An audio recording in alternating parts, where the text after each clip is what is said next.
ورحمة الله وبركاته. تحية مقدسية من القدس. طبعا اليوم احنا يوميا عندنا تنظيف عبر الشفاط، ايش اللي يحكوا له بكل دول العالم، اللي يشفط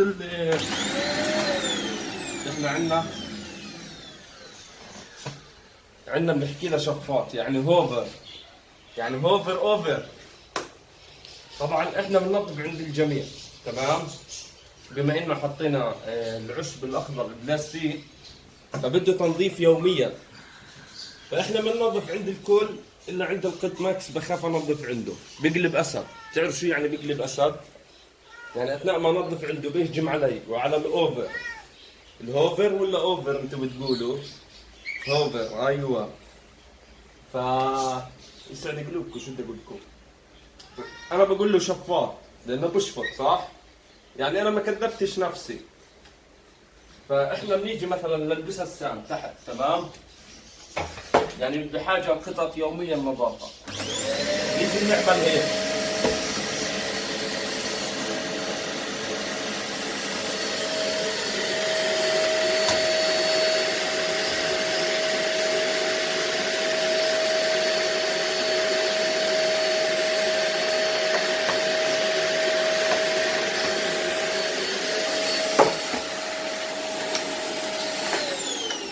عشان يضل الموضوع عندهم نظيف جدا.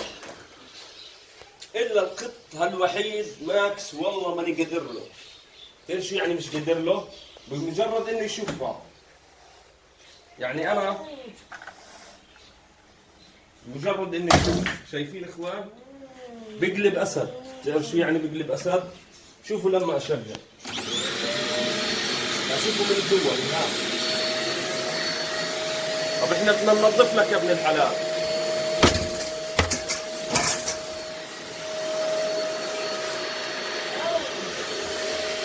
صراحة بخاف منه، بخاف.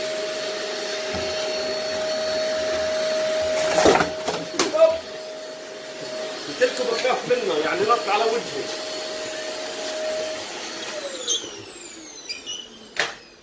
والله انك اسد يا زلمه.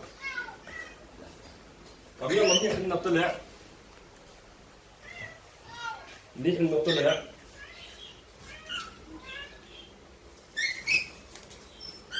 عشان احنا ننظف اللي عنده جوا، يعني هاي فرصة.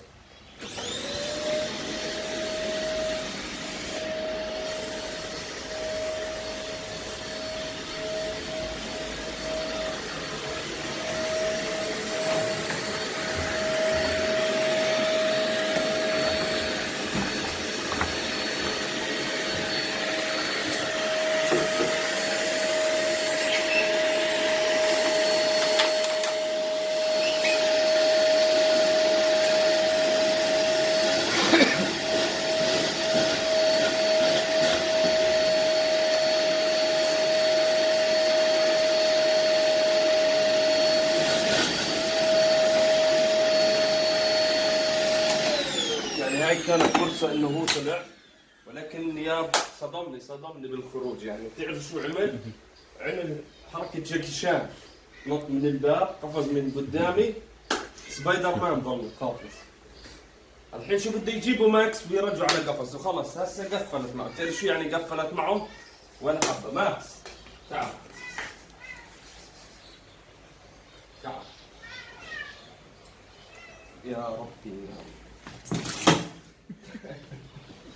اقسم بالله انه بالسما. تعال ماكس، لازم نخبي عنه الشفاط.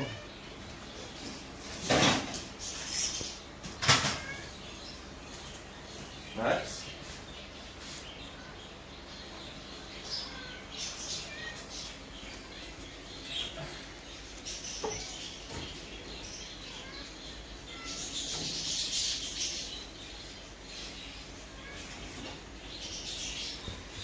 عكس القطط الثانية. شوف كيف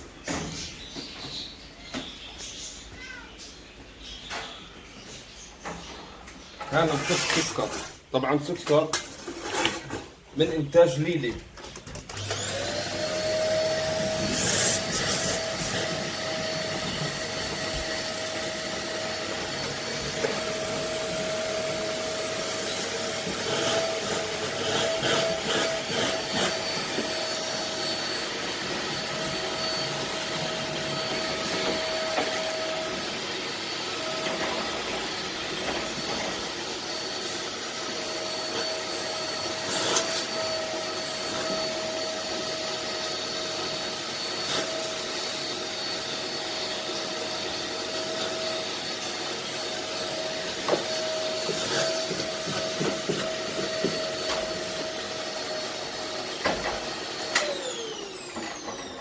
هذا سكر من إنتاج ليلي، أبوه الحاج بونو، أبوه بونو، يعني سكر سلالة بونو الطيرة، بونو الطيرة بدي أسميه. شو بعدك بتخاف؟ ألاقي له حل إنه ما يخافش من الشفاط، لأنه إحنا بنستخدمه يوميا. الهيروي ولا اسمه الهيرو ولا ابصر ايش اسمه؟ انا الهور، الهور والغور غار علينا ماكس. المهم راح نلاقي له حل انه ما يصيرش يخاف من هذا، بس شو الفكره مش عارف. فشو رايكم تساعدوني في هذا الموضوع؟ تحطوا بالتعليقات انه كيف بدنا نخلي ماكس ما يخافش من الشفاط، لانه التنظيف عنده يوميا راح يكون. يا ماكس البطل. فحطوا لي بس بالتعليق مساعدة لأخوكم معتز إنه كيف بدنا نخلي البيت ماكس يتعود على هذا الشفاط. وثاني شيء أي شيء بتحطوه في التعليق، مثلا صور لنا راح ننفذ وإن شاء الله نرد على الجميع. وتحية مخصوصية من القدس مع البطل ماكس، بطل المزرعة ماكس. يعطيكم العافية.